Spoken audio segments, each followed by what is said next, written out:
La ville de Goma est désormais branchée sur le projet d'appui au développement des micro, petites et moyennes entreprises, PADEM-PME en sigle, une façon pour le gouvernement de relancer d'une manière durable les PME et la dynamique entrepreneuriale dans cette ville fortement fragilisée par la guerre.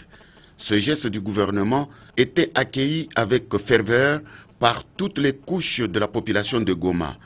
Un engouement et surtout un sentiment d'espoir a envahi les gomatraciens seulement au vu de la délégation gouvernementale qui a effectué le déplacement de Goma pour lancer ce projet.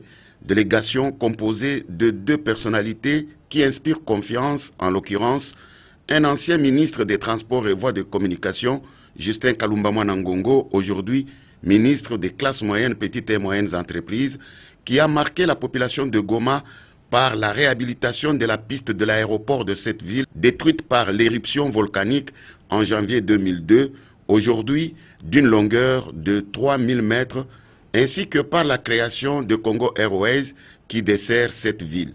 Un autre membre de cette délégation, c'est l'ancien gouverneur de la province du Nord Kivu, en la personne de Julien Paluku, l'actuel ministre de l'Industrie, qui a doté la ville de Goma d'une voirie moderne. Grâce à la perspicacité et à la vision de celui-là même qu'on qualifiait l'âge-poussière, la ville de Goma a connu une transformation.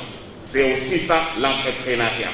Voilà pourquoi je voudrais qu'on appartienne le guide de Julien Paluku, grâce à qui il nous a légué une vision. Et la vision là, vous la connaissez, nous en parlons tout le temps, c'est celle de faire du Nord Kivu une province 100% paysan. Une province P comme une province 100% propre, une province E comme une province 100% éclairée, une province S comme 100% sécurisée, une province A comme 100% asphaltée. Ils sont venus dans l'avion de Congo Airways. Et je me suis rappelé que lorsque la République a eu la fierté d'avoir cette compagnie, il y avait une tête passante. Et cette tête passante était le ministre des Transports, et c'est son excellence Kalumba Mwana Ngongo, grâce à qui nous avons eu exactement effectivement cette compagnie. Deuxième chose, ils ont atterri sur une piste améliorée. Et je me suis rappelé à son époque que c'est son excellence, monsieur le ministre des Transports, qui était venu lancer les travaux de modernisation de notre aéroport.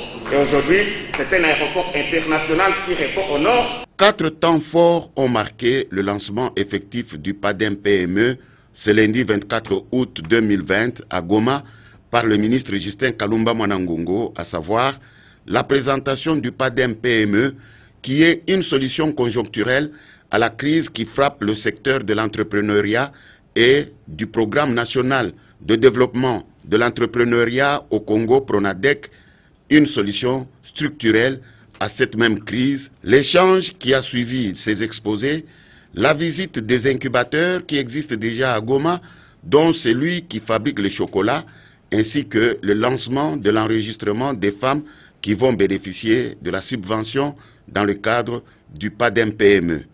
Après Lubumbashi, le 13 février 2020, le PADEM-PME a été lancé à Goma le 24 août dernier. Prochaines étapes, Matadi et Kinshasa. Si une fois le gouvernement pouvait mettre vraiment effectif ce programme, ça va aider, donc ça va booster en fait, nous ne puissions plus, notre pays ne puisse plus dépendre de l'extérieur. Par exemple, aux gens qui importent des machines, et lorsque les machines sont fabriquées ici localement, ils ne peuvent plus aller ailleurs. Nous avons de l'espace pour accueillir les gens. Ici, il y a encore de l'espace. Mais aussi, le Nord Kivu est très grand. Chaïrou peut extrapoler l'expérience qu'on a à Goma, parce que c'est une première expérience, je crois, dans ce pays, pour acquérir des terres ailleurs et afin de recevoir le surplus d'entrepreneurs qui manqueront de l'espace ici. Lorsque le ministre parlait d'espace de coworking, c'est quelque chose qui m'a fortement interpellé. Et donc, nous sommes heureux d'entendre que la tendance est en train d'aller vers ce dans quoi nous avions déjà investi au cours des 2 dernières années. Et je me félicite de ces initiatives très intéressantes et qui vont dans le sens de promouvoir l'entrepreneuriat comme levier d'amélioration de notre économie et de création de richesse.